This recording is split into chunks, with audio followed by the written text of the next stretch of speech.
Ang paksa natin hango sa Aklat ni Santiago sa 4:4, ang mag-ibig na maging kaibigan ng sanglibutan ay nagiging kaaway ng Diyos.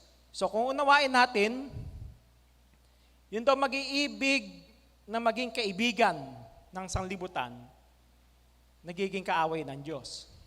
No. Tingnan natin, kasi merong yan ba magiging conflict doon sa ibang mga talata. Linapin muna natin yung word na yun, na yung sanglibutan. Word sa English. Ano ba ibig sabihin ng sanglibutan dyan? Alin ba yung sanglibutan na iibigin ng tao, na pagka inibig ng tao yung sanglibutan, magiging kaaway ng Diyos? Sapagkat meron namang sinabi ang Panginoong Kristo, gayon na lamang ang pag-ibig ng Diyos sa sanglibutan. Ang Diyos mismo pala, iniibig niya ang sanglibutan. Kontra ba yan doon sa sinasabi ni Santiago naman? Pag inibig mo rin ang sanglibutan, magiging kaaway ka ng Diyos. Tingnan muna natin yung meaning noong sanglibutan. Word, in some context, this refers to the earth, the planet, or the human race. No? Ito isang meaning. Yung sanlibutan, tumutukoy dito sa ating planetang Earth, sa mundo, sa daigdig. Ito ang sanlibutan . At yung mga taong nananahan dito sa sanlibutan. Kaya, ang sabi sa John 3:16, "For God so loved the world that He gave His only begotten Son, that whosoever believeth in Him should not perish but have everlasting life."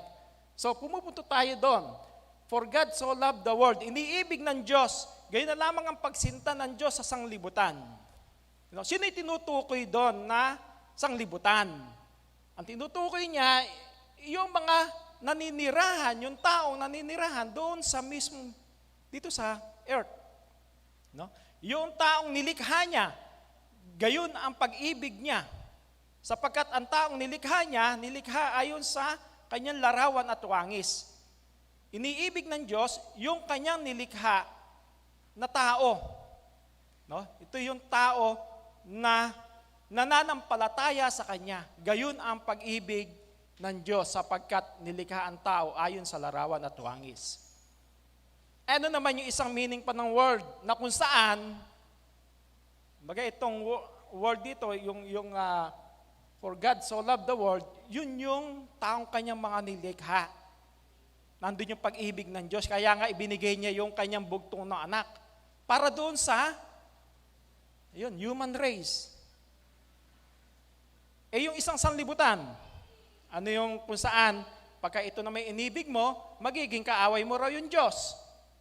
Word, in other contexts, it refers to sinful people's collective sins, evil tendencies, cravings, false beliefs, rebellion, and worldliness. Ito naman yung isang meaning. Na kung saan, yun ang sinasabi ni Santiago, kapag ito ang inibig mo, yun yung mga gawa ng laman. Yun yung mga masasamang bagay na ginagawa ng tao, yung mga maling pananampalataya. Yan ang gawa ng tao na ayaw ng Diyos. Pag ito, word na ito, mga gawa ng laman, ang siyang inibig ng tao, nakikipag-away siya sa Diyos. Ba? Ano ba yon? Yung palang pakikipagkaibigan ng tao sa masamang bagay. Ano ba yung mga masasamang bagay na yon? Ang sabi ni Santiago, saan nagbubuhat ang mga pagbabaka at saan nagbubuhat ang mga pag-aaway sa inyo? Hindi baga nagbubuhat dito sa inyong mga kalayawan na bumabaka sa inyong mga sangkap? Kayo'y nangagiimbot at kayo'y wala. Kayo'y nagsisipatay at kayo'y nangaiinggit at hindi maaring kamtan. Kayo'y nangakikipag-away at nangakikipagbaka. Kayo'y wala sapagkat hindi kayo nagsisihingi. Kayo'y nagsisihingi at hindi kayo nagsisitanggap sapagkat nagsisihingi kayo ng masama upang gugulin sa inyong mga kalayawan. Kayong mga mangangalunya, hindi ba ninyo nalalaman na ang pakikipagkaibigan sa sanglibutan ay pakikipag-away sa Diyos. Sino man ngang mag-ibig na maging kaibigan ng sanglibutan ay nagiging kaaway ng Diyos. So ito pala yung sinasabi ni Santiago na pag inibig mo yung sanlibutan, yung mga gawa ng laman, mga kalayawan sa buhay, pangangalo niya, masasamang bagay, gawa ng dyablo, mga evil desires. Pag yan ang siyang ginawa ng tao, nakikipag-away ka nun sa Diyos. At ibig lang sabihin, kanino ka nakikipagkaibigan? Sa dyablo. Di ba?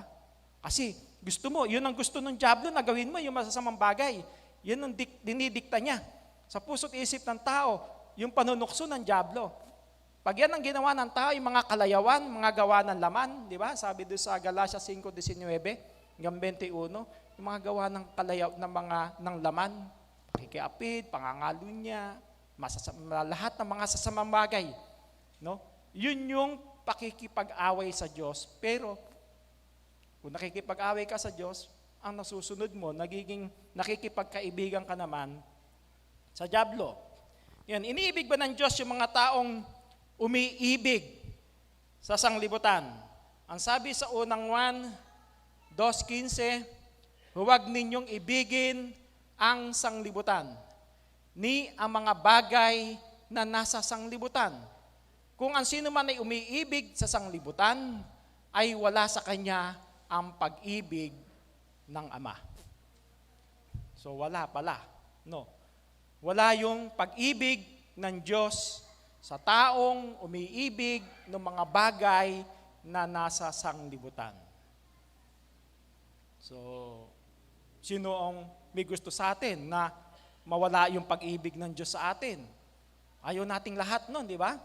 Gusto natin, nasa ating lahat yung pag-ibig ng Diyos. Sapagkat kaya nga tayo sumasamba, kaya nga natin ginagawa yung mga bagay na ayon sa kalooban ng Diyos dahil gusto nating manatili yung pag-ibig ng Diyos sa atin. Pero may mga paraan para manatili sa atin yung pag-ibig ng Diyos. May mga paraan na dapat na gawin. Ngayon, kung ang pakikipagkaibigan sa sanlibutan ay pakikipag-away sa Diyos, paano pa sa Panginoong Kristo? Ano ba ang sabi ni Apostol Pablo? Filipos 3:18-19, sapagkat marami ang mga nagsisilakad na siyang madalas na aking sinabi sa inyo. At ngayon sinasabi ko sa inyo na may pag-iyak, na sila ang mga kaaway ng krus ni Kristo. No? Mga kaaway pala ni Kristo. Na ang kanilang kahihinatnan ay ang kapahamakan, na ang kanilang Diyos ay antihan, at ang kanilang kapurihan ay nasa kanilang kahihiyan, na nag-iisip ng mga bagay na ukol sa lupa. Yun pala ang pinag-iisip ng mga taong makasanlibutan, kung saan wala ang pag-ibig ng Diyos doon, kung saan nakikipag-away sila sa Diyos. Mga bagay na ukol sa lupa, ang siyan lagi ng ginagawa ng mga taong ito. At yun daw ay kaaway ng krus ni Kristo. Biro mo, kaya nga ipinako sa krus ang Panginoon Jesucristo, di ba? Kaya niya ibinigay yung kanyang sarili sa sangkatauhan para tubusin ito sa kasalanan. Pagkatapos, babaliwalain. Gaano yung mga sakripisyo, hirap ng ating Panginoong Jesucristo. Binigay niya yung kanyang sarili na pantubos. Pagkatapos, hindi ka naman susunod sa Diyos. Gagawin mo yung mga masasamang bagay na ukol sa lupa. Nawawalan ng kabuluhan. Ngayon, nagiging kaaway ka ng krus ni Kristo. Binaliwala mo, pinawalang halagahan mo yung sakripisyo ng ating Panginoong Jesucristo. At kung kanino galing yung ganyang masasamang gawa ng tao sa sanglibutang ito, unang 1:2-16, sapagkat ang lahat na nanga sa sanglibutan, ang masamampitan ng laman, at ang masamang pita ng mga mata at ang kapalaluan sa buhay ay hindi mula sa Ama, kundi sa sanglibutan. Doon pa rin, sanlibutan pa rin. Yung lahat na nangasa sanlibutan dahil masasamang bagay, masasamang pita, masamang pita ng mga mata, masamang pita ng laman, lahat ng yan doon sa sanglibutan. Hindi mula sa Diyos. Hindi sa mula sa Diyos. Sapagkat maliwanag naman sa banal na kasulatan, ang Diyos hindi nanunukso. No? Ang nanunukso, yung dyablo. Diba? At kung ang tao matukso sa ganyang bagay, sa masasamang pita ng laman, masasamang pita, mahalay ng mga bagay dito sa sanlibutan, naakay ka, nadaya ka ng dyablo, hindi mula sa Ama yun, hindi mula sa Diyos yun, kundi doon sa dyablo. Kung sabi nga sa banal na kasulatan, siya yung ama ng sanglibutan. Diba? Kasi yung lahat ng mga masasamang bagay na yon, yung mga gawa ng sanglibutan, galing din sa Diyos ng sanglibutan. Kaya sabi ni San Juan, kundi sa sanglibutan galing yung mga masasamang bagay na yan, masasamang pita na yan, galing sa sanglibutan. Sino ba yung ama ng sanglibutan? 8:4-44 ng Juan. Kayo'y sa inyong amang dyablo, at ang mga nais ng inyong ama ang ibig ninyong gawin. Siya'y isang mamamatay tao buhat pa ng una at hindi nananatili sa katotohanan, sapagkat walang katotohanan sa kanya. Pagka nagsasalita siya ng kasinungalingan, ay nagsasalita siya ng saganang kanya, sapagkat siya'y isang sinungaling at ama nito. So siya pala yung ama, Diyos ng sanglibutan. At ang Diyos ng sanglibutan, wala raw sa kanya yung katotohanan, kundi siya yung ama ng mga sinungaling. Puro kasinungalingan ang kanyang sinasabi, ang kanyang ginagawa. Tatandaan ninyo yung panunukso ni Satanas sa Panginoong Jesucristo, nung dalhin siya doon sa, noong una, yung tinapay pinagagawa, ay yung bato pinagagawa sa kanyang tinapay. Sumunod, punta sa may templo, magpatihulog ka dyan. Kasi nasusulat naman, aalalayan ka ng mga anghel, magsusugo ang Diyos ng anghel para alalayan ka. Ano yung ikatlo? Dinala siya doon sa mataas na bundok. Pinakita yung lahat ng mga kaharian, kayamanan. Sa akin yan. Inaangkin niya. Ano sa akin yan? At ibibigay ko kung kanino ko ibig. Kaya anong sabi sa talata? Sinungaling siya eh. Kanya ba yung sanlibutan? Kanya ba yung lahat ng kaharian, kayamanan na yon? Hindi kanya yon. Ang Diyos ang may lalang ng lahat ng bagay.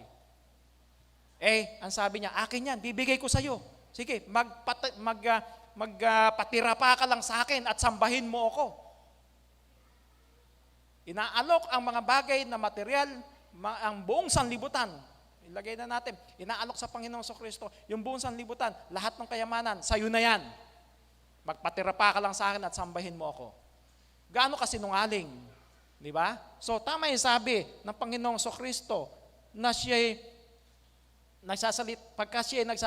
pagka nagsasalita siya ng kasinungalingan, ay nagsasalita siya ng ganang kanya. Di ba? Yun yung panunukso niya eh. Sige sa akin yan, bibigay ko sa iyo yan. Pero, anong ginawa ng Panginoon sa Kristo? Lumayo ka, Satanas. Humayo ka, sapagkat sa Diyos na iyong Ama, kalamang sasamba. Diba? Ganong sinungaling yung dyablo. At siya raw, yung Diyos ng sanlibutan, at siya yung ama ng mga sinungaling. Ano ang ginawa ng Diyos ano ang ginawa ng Diyos ng sanlibutan? Sa mga taong makasanglibutan ang mga gawa. 2 Korinto 4:4. Na binulag ng Diyos ng sanglibutang ito Ayan, siya yun, ano? Yung diablo. Binulag. Alin ang binulag? Ang mga pag-iisip ng mga hindi nagsisisampalataya. Tandaan natin, sino lang ang kayang bulagin ng Diyos ng sanlibutan? Yun daw hindi nagsisisampalataya. Tayong lahat sumasampalataya sa Diyos. Sumasampalataya sa kanyang anak na si Kristo.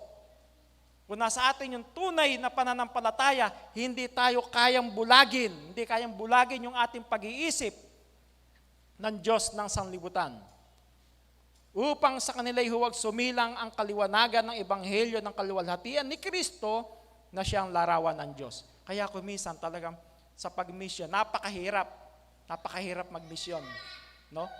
Isang tao, missionin mo, minsan walang maitutol doon sa mga aral na itinuturo ng banal na kasulatan, pero bakit ayaw magpasya na magpabautismo? Bakit ayaw mag-iglesia?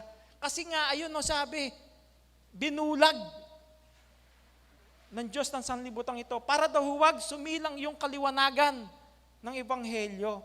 Ayaw nilang tanggapin. Bagamat kuminsan walang tutol,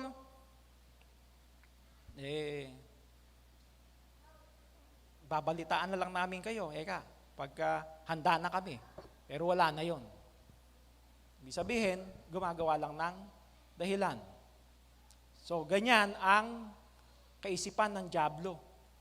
Nais niyang huwag sumilang doon sa mga hindi sumasampalataya yung kaluwalhatian ng Diyos. Huwag na lang makilala ang Kristo ng Biblia. Yun ang plano ng Diyos ng sanlibutan. So, pagka yun ang nagawa, yun nga, hindi yung Diyos na makapangyarihan sa lahat siya nakipagkaibigan, kundi doon sa Diyos ng sanlibutan. At tayong mga kaaway noon ng Diyos dahil sa ating mga kasalanan. Alam naman natin, tayo noon, wala pa tayo sa iglesia, hindi pa tayo tinatawag ng Diyos, hindi pa tayo pinapakisama sa kanyang bugtong na anak, nandun tayo sa kalagayang ng pagkakasala, makasalanan nung una. Pero ano ang ginawa ng Diyos upang makaharap tayong banal sa Kanya? Kolosas 1:21-22, at kayo na nakaraang panahon ay nangahihiwalay at mga kaaway sa inyong pag-iisip, sa inyong mga gawang masasama, gayon may pinakipagkasundo niya ngayon sa katawan ng kanyang laman, sa pamamagitan ng kamatayan, upang kayo'y iharap na mga banal at walang dungis at walang kapintasan sa harapan. So yun yung ginawa, ano? Dati tayong hiwalay sa Diyos, kaaway, masasama, pero pinakipagkasundo tayo sa katawan ng kanyang laman. Dahil sa pamamagitan noong pagsusugo ng Diyos sa kanyang bugtong na anak na si Kristo. No? Yung pagbibigay ng buhay ng Panginoong Kristo, no? Yun ang nagtanggal dun sa pader na naghihiwalay between Israel sa kahentilan. Tayo, kabilang dun sa kahentilan. Alam natin ang kahentilan, walang Diyos, walang tipan, walang pangako. Diba? Yun yung hentil. Dati nandun tayo sa kalagayan na yon. Pero, dahil sa pagmamahal ng Diyos, gaya na nabasa natin kanina, pag-ibig ng Diyos sa sanlibutan, ibinigay niya kayo yung kanyang bugtong na anak. Yun ang nag-alis nung paghihiwalay natin. Ang dating bayan lang ng Diyos ang Israel, pero hindi na ngayon, kundi kabilang na ang buong kahentilan. Sino yung mga kahentilan na yon na binabanggit naman, na isinama sa pinakipagkasundo doon sa isang katawan? Yun yung mga sumampalataya sa Diyos at sa Panginoong Hesukristo. Kaya ang kaligtasan naka-open sa lahat ng tao. Kaya nga wika, naparito ang Panginoong Hesukristo hindi dahil doon sa walang sakit. Naparito ang Panginoong Hesukristo para sa mga may sakit. Naparito ang Panginoong Hesukristo para sa mga makasalanan. Para yung mga makasalanan, malinis, magkaroon din naman ng kaligtasan. Yun ang layunin ng Diyos kung bakit niya isinugo ang kanyang bugtong na anak na ating Panginoong Kristo. Ano ang naging kapalit ng ating kalayaan doon sa kasalanan? Sa Roma 5:8, datapwat ipinagtatagubilin ng Diyos ang kanyang pag-ibig sa atin. Nang tayo mga makasalanan pa, si Kristo ay namatay dahil sa atin. So, binigay ang kanyang sariling anak. Kaya nga, sa binasa kanina na ating mahal na pastor, kung paano ang Panginoon Kristo nagsakripisyo, ganun din tayo dapat na nagsasakripisyo. Ginagawa natin yung ating tungkulin sa loob ng iglesia sapagkat yun yung pagpapakita na pinahalagahan natin yung minsang pagkakatubos ng Panginoong Kristo sa pamamagitan ng kanyang laman at ng dugo sa ating mga kasalanan. Diba? Pahalagahan natin yung lahat na yon. Ngayon, saan tayo iniligtas sa pamamagitan ng kamatayan ng Panginoong Kristo? Roma 5:9, lubha pa nga ngayong inaaring ganap sa pamamagitan ng kanyang dugo, ay mga liligtas tayo sa galit ng Diyos sa pamamagitan niya. Doon tayo maliligtas sa galit ng Diyos. Ano ba'y galit ng Diyos? Yung parusa niya sa lahat ng masasama. Diba? Alam natin, ang mga masasama ang siyang parurusahan ng Diyos. Alam natin na yung galit ng Diyos nakatunghay doon sa taong masasama. Nakatitig siya doon sa mga taong masasama ang mga gawa sa sanlibutan ito. Sa mga taong ang inibig ang gawa ng sanlibutan. Doon siya galit. At doon tayo iniligtas ng dugo ng Panginoong Kristo. Diba? Doon tayo inalis. Sa paanong tayo naalis doon sa galit ng Diyos? Tinawag tayo ng Diyos, ipinakisama sa kanyang bugtong na anak. Nanampalataya tayo sa tunay na Diyos. Nanampalataya tayo sa kanyang bugtong na anak na si Kristo. Doon tayo inalis sa galit ng Diyos. Sapagkat kung noon tayo mga kaaway, ay pinakipagkasundo tayo sa Diyos sa pamamagitan ng kamatayan ng kanyang anak. Lubha pa nga ngayong nangagkakasundo na, ay mga liligtas tayo sa kanyang buhay. Diba? Yun paraan ng Diyos. Kaya lang, kailangan talagang meron tayong dapat gawin. No? Patuloy nating gawin yung ating tungkulin sa loob ng iglesia. Ngayon, tayong mga makasalanan noon, tayong mga kabilang sa hintil noon, pero tinawag na tayo ng Diyos ngayon. So dating makasalanan, nagkaroon ng pagkakataon para maalis sa pagkakasala. Dati tayong alipin ng kasalanan, ngayon hindi na. Alipin na tayo ng alin? Alipin na tayo ng Diyos. Alipin na tayo ng katwiran ng Diyos.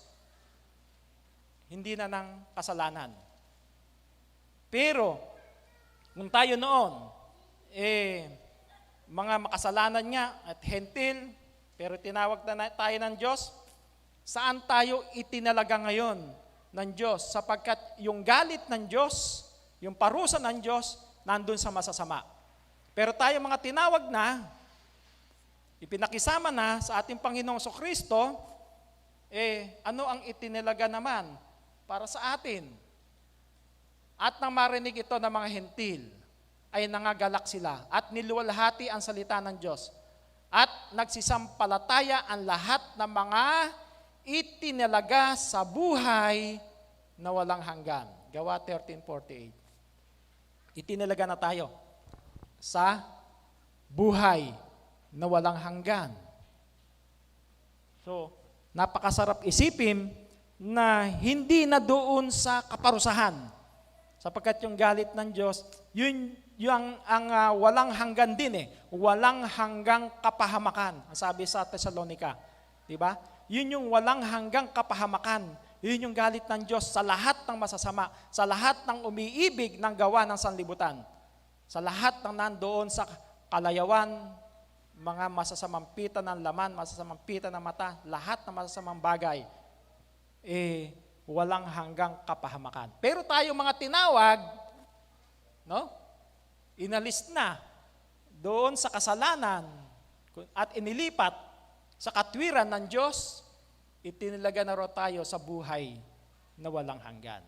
So napakasarap isipin kung tayo'y lalo na nagmumuni-muni sa ating buhay, no? Kung sa kabila na maraming pagsubok sa sanlibutang ito, nade-depress ka, maraming alalahanin, mga malulungkot na bagay, pero kung iisipin natin yung mga bagay na ipagkakaloob ng Diyos, yan, yung walang hanggang buhay na yan, yung buhay na walang hanggan, na itinalaga sa atin, napakasarap isipin na sa darating na panahon, sa muling pagparito ng Panginoon, mapabilang tayo dyan, makasama tayo ng Diyos at ng Panginoong Kristo doon sa langit. Di ba napakasarap isipin nun, nakabilang tayo doon sa maliligtas at ililigtas na ating Panginoong Kristo. Ngayon, paano tayong mga hindi na makasanlibutan, kundi mga maka-espiritong gawa ng Diyos ang ginagawa? Ano ang dapat nating gawin doon sa dyablo na pilit na nanunukso? Yan ang talagang number 1 na kalaban natin, dyablo. Ano ang dapat nating gawin sa kanya? Unang Pedro 5:8-9. Kayo'y maging mapagpigil. Ayan, mga paraan. Maging mapagpigil ka. Maging mapagpuyat. Ang inyong kalaban na dyablo na gaya ng leyong umuungal ay gumagala na humahanap ng masisila niya. Na siya'y labanan ninyong matatag sa inyong pananampalataya, yamang inyong nalalaman na ang mga gayong hirap ay nagaganap sa inyong mga kapatid na nangasa sanglibutan. Gumagala para daw leyong umuungal na humahanap na masisila ang dyablo. Gaya na nabasa natin kanina, ang kanyang kaya lamang silain yung mga hindi nagsisisampalataya. So, tayong mga nasa pananampalataya na sa Diyos, kinakailangan lang nating maging mapagpigil, maging mapagpuyat. Laging handa. Anytime na dumating ang tukso, ang dyablo, laging nandyan yan. No? Pilit sumisiksik sa isip mo, nagdidikta sa isip mo, na ito ang gawin mo, masama.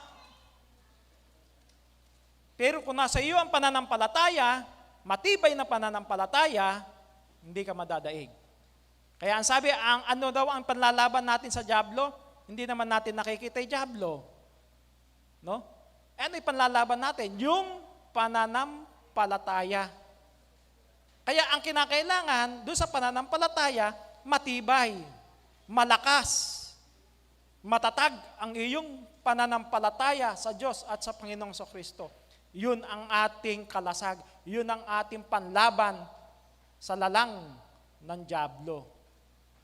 Labanan daw ng ating pananampalataya. Di ba? Maraming mga tauhan sa Biblia, mga unang lingkod ng Diyos na talagang napaglabanan yung dyablo. Di ba?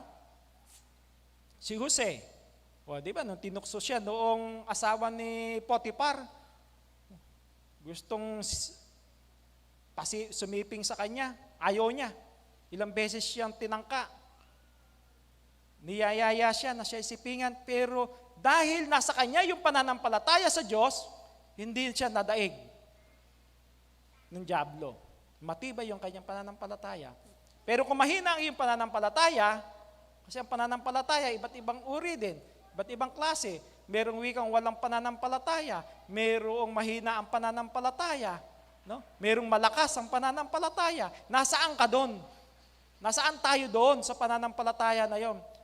Ang siyang makapipigil, makalalaban doon sa dyablo, yung mayroong matibay, mayroong malakas na pananampalataya sa Diyos. Pero kung mahina, ayun niya. Hindi ba si Judas, apostol na yon. Oh. Ano nangyari? Natukso. Dahil doon sa 30 putol na pilak, ipinagkanulo niya ang Panginoong Kristo. At bago pa rin niya ipagkanulo, meron na rin siyang mga masasamang gawa. Meron na rin pala, siya pala'y natukso na ng dyablo. Ano ang ginagawa niya? Sapagkat siya ang may hawak ng supot, o lumalabas, siya ang treasurer. No? Anong ginagawa daw niya? Kinukupitan yung hawak niya. So, ibig sabihin, bago pa man na ipagkanulo ang Panginoon, natutukso na siya ng dyablo. Gumagawa na siya ng mga gawa ng sanglibutan. Masasamang gawa. Gawa ng laman. Ginagawa. Kaya, ayun. Naging mahina yung kanyang pananampalataya. Kaya kinakailangan, para makalaban tayo sa dyablo, meron tayong matatag, matibay, malakas na pananampalataya sa Diyos at sa ating Panginoong Kristo. Ngayon, saan dapat maging kasangkapan yung ating sariling katawan? Saan nga ba dapat maging kasangkapan? Sa estrese? Huwag din naman ninyong ihandog ang inyong mga sangkap sa kasalanan na pinakakasangkapan ng kalikuan, kundi ihandog ninyo ang inyong sarili sa Diyos na tulad sa nangabuhay sa mga patay, at ang inyong mga sangkap na pinakakasangkapan ng katwiran sa Diyos. Diba? Kung dati nandun sa kalagayan na yon, pinakakasangkapan ka ng kasalanan, kalikuan, huwag na. Huwag na. Maging kasangkapan daw tayo ng katwiran sa Diyos. Kung dati noon, marami tayong pagpapabaya sa iglesia, abang meron naman tayong abang tayo meron pang buhay, meron pang tayong pagkakataon na magbago, magsisi sa ating mga kasalanan. 'Di ba? Tulad nung si Maria Magdalena, nung nahuli sa pangangalo niya, babatuhin hanggang sa mamatay, pero dinala sa ating Panginoong Kristo. Anong hatol niya ng Panginoong Kristo? Kung sino'y walang kasalanan sa inyo, siya unang bumato. May bumato ba? Wala. So, ibig sabihin, yung tao na yon nandoon sa pagkakasala at dapat mamatay sapagkat yun ang kaparusahan ng panahon na yon.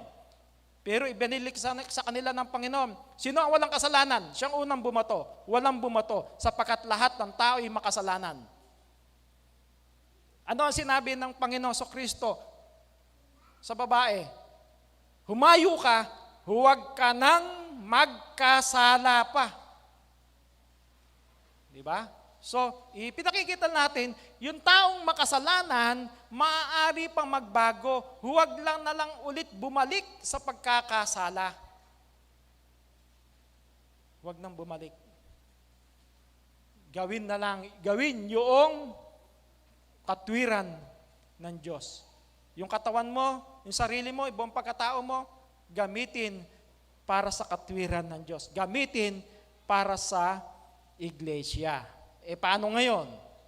Kung matapos na tayo makatakas doon sa mga gawa ng sanglibutan, no?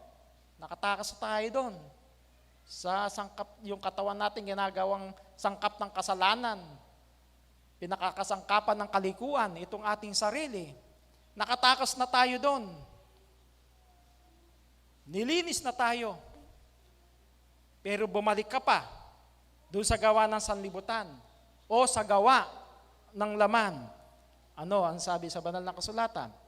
2 Pedro 2:20, sapagkat kung pagkatapos na sila'y makatakas sa mga pagkahawa sa sanglibutan, sa pamamagitan ng pagkakilala sa Panginoon at tagapagligtas na si Hesus Kristo, ay muling mahalubiluhan at madaig niyaon ay lalong sumasama ang huling kalagayan nila kaysa ng una.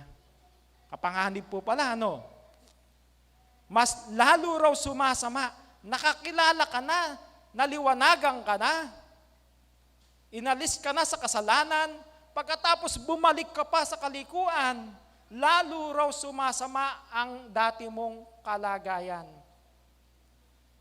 Napakapanganib. Kaya kinakailangan tayo ng mga naliwanagan na, tayong mga anak ng Diyos, tayong mga nananampalataya sa Diyos at sa Panginoong Kristo, manatili tayo sa iglesia. Manatili yung tibay ng ating pananampalataya. Gawin natin kung ano yung ating tungkulin sa loob ng iglesia. Iwasan natin na magawa yung mga bagay ng gawa ng sanlibutan, mga panunukso ng dyablo, lalo na sa panahong ito na napakapanganib ng panahon, lalo na sa mga kabataan. Di ba?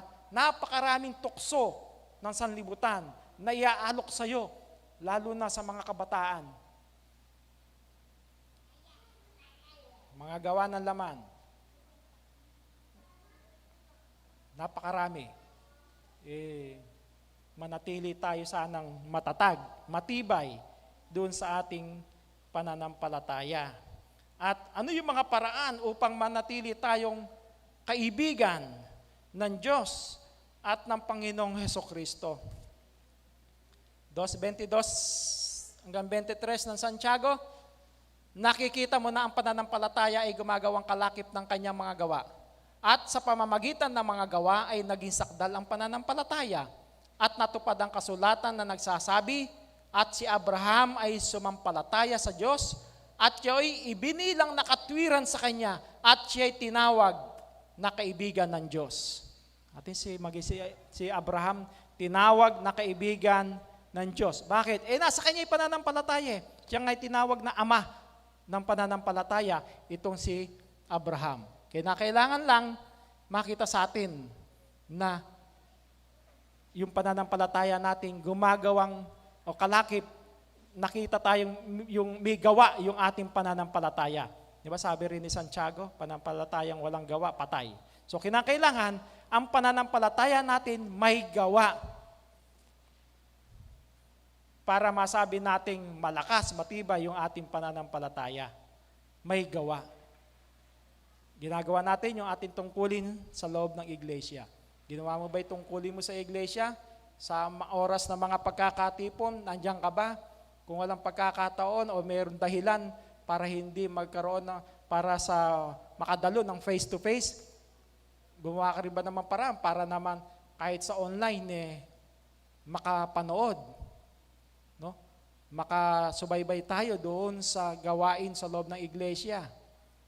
Tumutulong ba tayo sa mga gawain, mga proyekto sa loob ng iglesia? Yan yung mga dapat na laging binibigyan ng importansya at panahon ng mga lingkod ng Diyos. Masakit kung nandun tayo sa pagwawalang bahala. Meron tayong pananampalataya pero hindi gumagawa, hindi kumikilos. Alam mo lang sabihin, mabuting gawin yun, mabuti ang pagsamba, mabuti yung mga ginagawa sa loob ng iglesia, pero wala ka ron. Hindi ka naman tumutulong. Paano yun? Diba? Mapalad tayo sapagkat tayo mga tinawag ng Diyos, ginagawa natin yung mga tungkulin na yan. Sapagkat alam natin, yun ang kaluguran na hinahanap ng Diyos sa lahat sa atin. Ngayon, lahat tayo ipinanganak ng Diyos sa pamamagitan ng tubig at ng Espiritu. Kung tayo ipinanganak ng Diyos, kaya na ba nating daigin ang sanlibutan? Ang mga masasamang gawa nito. Unang 1:5-4:5, sapagkat ang sinumang ipinanganak ng Diyos ay dumadaig sa sanglibutan. At ito ang pagtatagumpay na dumadaig sa sanglibutan. Sa makatwid ay ang ating pananampalataya. Sino ang dumadaig sa sanglibutan? Kundi yaong nananampalatayang si Jesus ay anak ng Diyos. Tayong lahat nabautismuhan na, pinanganak ng tubig at ng Espiritu. No? Kayang-kaya nating daigin yung sanglibutan. Yung gawa ng sanlibutan. Masasamang gawa ng sanlibutan. Diba? Kaya natin daigin. Sa pamamagitan ng pananampalataya. Kaya nga laging mahalaga ang pananampalataya. Hindi natin kayang daigin yan kung wala yung pananampalataya sa atin. Matibay ba ang iyong pananampalataya? Diba? So, kung tunay na tayo'y ipinanganak na nga ng Diyos, kayang-kaya natin daigin ang panunukso ng Ama o Diyos ng sanglibutan. Kung madaig natin ang sanglibutan at hindi tayo makipagkaibigan dito, ano ang ating magiging kapalaran? 25:34 na Mateo, kung magkagayoy sasabihin ng hari sa nangasa kanyang kanan, magsiparito kayo, mga pinagpala ng aking Ama. Manahin ninyo ang kahariang nakahanda sa inyo buhat ng itatag ang sanglibutan. Yan ang ibibigay, ipagkakaloob sa atin sa lahat ng mga magtatagumpay sa gawa ng sanlibutan. Mananatiling matibay sa ating pananampalataya sa lahat ng susunod doon sa utos ng Diyos at ng Panginoong Jesucristo. Sa lahat ng mananatili sa kanyang pag-ibig, sapagkat ang pag-ibig sa Diyos ay pagtupad sa kanyang mga utos. Kung gayon, yan ang ipagkakaloob sa atin. Di ba napakasarap isipin? Sasabihin sa iyo ng Panginoon, halina kayo, mga pinagpala ng aking Ama, manahin ninyo ang kaharian na kahanda, buhat ng itatag ang sanlibutan. Napakasarap isipin. Kabilang tayo doon. Tatawagin tayo ng Panginoon, halina kayo. Tayong mga unang bubuhayin na maguli, pagparito ng Panginoong Jesucristo, tatawagin tayo, halina kayo. Sapagkat may nakahanda na yung kaharian, yung buhay na walang hanggan na ipagkakaloob sa atin. Pero dun sa mga kaaway at nanatili na pakikipagkaibigan sa sanglibutan, sa masasamang gawa ng sanglibutan, pakikipagkaibigan sa Diyos ng sanglibutan, ano naman? Ang kapalit, talatang 41, kung magkagayo sasabihin naman niya sa mga nasa kaliwa, magsilayo kayo sa akin. Kayong mga sinumpa at pasaapoy na walang hanggan na inihanda sa dyablo at sa kanyang mga anghel. Di ba? Kaya pinakikita lang natin, yung palang mga nakikipagkaibigan sa Diyos, gumagawa ng kalooban ng Diyos doon sa buhay na walang hanggan. Pero yung mga nakipagkaibigan doon sa Diyos ng sanlibutan at nakipag-away sa Diyos dahil hindi ginagawa yung kalooban ng Diyos, kundi yung kalooban ng dyablo ang siyang nasunod. Yan. Pasaapoy na walang hanggan o pasa impyerno. Yun, napakadali namang isipin na alam ng tao na yung dyablo, sa simula pa man, alam ng tao na ang dyablo o si Satanas nakalaan na doon sa impyerno. Wala na yung chance sa kanya para magsisi. Nakalaan na sa kanya talaga yung impyerno. Parurusahan na talaga ng Diyos ang dyablo, na siya Satanas. Doon sa dagat-dagatang apoy, doon na siya. Bakit marami pa rin ang nakikipagkaibigan doon sa dyablo na alam nila kung saan pupunta yung dyablo? Doon din naman pupunta yung mga kinakaibigan niya, yung mga sumusunod sa kanya. Lahat ng matutukso ng dyablo doon sa impyerno. Bakit napakarami pa rin sumusunod? Ano po? Kasi yun nga sinasabi sa banal na kasulatan, binulag ng Diyos ng sanlibutan. Ano maririnig natin sa tao? Pag mga pilosopong tao, Diyos din naman kami gawa nung impyerno Doon na lang kami. Marami pa kami ron. Akala mo ganun-ganun lang, ano? Hindi nila naiisip yung mas malalim na kahulugan tungkol sa impyerno. Para bang, sa Diyos din naman yan Napakamaling kaisipan. Yun nga sinasabing binulag ng Diyos ng sanlibutan. Ginagawa na lang katatawanan na hindi dapat. Dapat seryosohin dahil napakapanganib. Pero alam din naman natin na sa isang side, Yung positibo na kung sino man ang mag-iibig sa Diyos, ginagawa yung kalooban ng Diyos, yun naman ang para doon sa buhay na walang hanggan. Diba? Kaya, saan tayo? Siyempre, doon sa buhay na walang hanggan.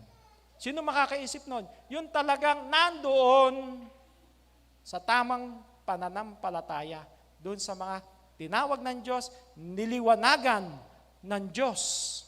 Naliwanagan na ng gusto ang isipan.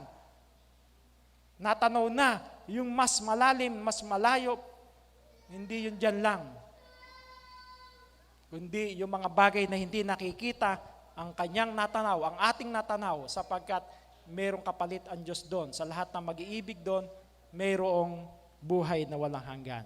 Kaya loobin ng Diyos na tayong lahat manatili na sa Diyos nakikipagkaibigan sa pamamagitan ng mga paggawa ng ayon sa katwiran ng Diyos. Manatili tayo na sumusunod, tumatalima sa Diyos. Ginagawa natin yung ating tungkulin sa iglesia. Alam din naman natin ang masama't mabuti. Yung mabuti ng Diyos ang ating gawin para sa ikasasakdal ng ating pananampalataya. Isang magandang umaga po sa ating lahat.